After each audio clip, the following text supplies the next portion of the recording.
రామాయణం. అయోధ్య ప్రజలంతా రాముడే తమకు రాజుగా కావాలని ఏకకంఠంతో చెప్తారు. దశరథుడు కారణం అడిగితే, మహారాజా మీకు ముందే చెప్పాం కదా, అయోధ్యలో ఎవరికి కష్టం వచ్చినా రాముడి కళ్లల్లో నీళ్లుంటాయి. ఎవరికి సంతోషం కలిగినా రాముడు బిడ్డ సంతోషాన్ని చూసిన తండ్రిలా పొంగిపోతాడు. రాముణ్ణి చూస్తుంటే మండుటెండలో నడుస్తున్నా కూడా వెన్నెల్లో ఉన్నట్లుగా చల్లగా ఉంటుంది. మాకు కష్టం వచ్చినా సుఖం వచ్చినా మేమెళ్ళి రాముడికి చెప్తే ఎంతసేపైనా విసుగు లేకుండా చెప్పేదంతా ఓపిగ్గా వింటాడు. భూదేవికున్నంత సహనం ఉంటుంది రాముడికి. రాముడు ఎవరితో మాట్లాడినా ప్రతి ఒక్కరికి ప్రియంగా ఉంటుంది. ప్రియ భాషణుడు రాముడు. జనహితుడు. ప్రియంగా మాట్లాడే వారి మాటలు జనహితం కాకపోవచ్చు, కానీ రాముడి మాట ప్రియంగానూ జనహితంగానూ ఉంటుంది. ఇలాంటి వాణ్ణి మేము ఎక్కడ పొందగలము?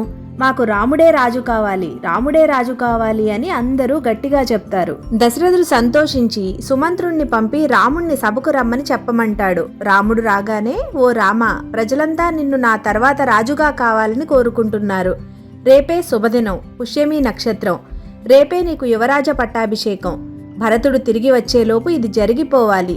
చలాహి ప్రాణినాం మతిహి, మనుషుల మనస్సులు చంచలములు. ఇది రేపే జరిగిపోవాలి రామా. ఈ రాత్రి నువ్వు ఉపవసించాలి. రాజు అనేవాడికి ఆకలి బాధ తెలియాలి, అందుకే ఈ ఉపవాసం.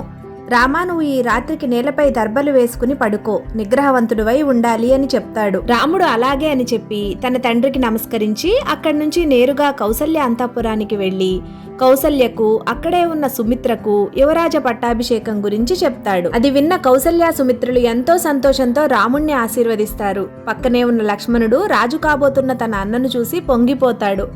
రాముడు లక్ష్మణుణ్ణి చూస్తూ, లక్ష్మణ, నీకొక మాట చెబుతాను.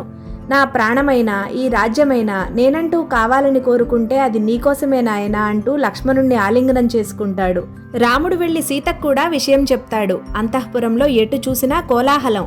అటుగా వస్తున్న మందర అనే దాసి అది చూసి, ఏం జరుగుతుంది? ఇతర దాసులంతా కౌసల్య అంతఃపురం నుంచి వస్తూ పెద్ద పెద్ద కానుకలు పట్టుకుని పోతున్నారు. రామమాత ఎందుకు ఈ కానుకలన్నీ పంచేస్తుంది అని ఒక దాసిని ఆపి అడిగి తెలుసుకుంటుంది. వెంటనే కైకేయి అంతఃపురానికి వెళ్లి, ఓ కైకేయి అని గట్టిగా అరుస్తుంది.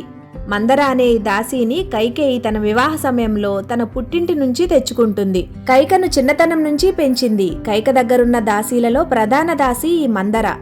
అందుకే ఈమెకు కైకేయి దగ్గర అంతటి స్వతంత్రత. కైకేయి నిద్రపోతూ ఉంది. ఓ కైకేయి, అక్కడ నీ బ్రతుకు బుగ్గైపోతుంటే నీవిక్కడ నిద్రపోతున్నావా అంటూ గట్టిగా అరుస్తుంది మందర. దాసి మందర ఎందుకలా అరుస్తుందో తర్వాత కథలో చూద్దాం. Thank you.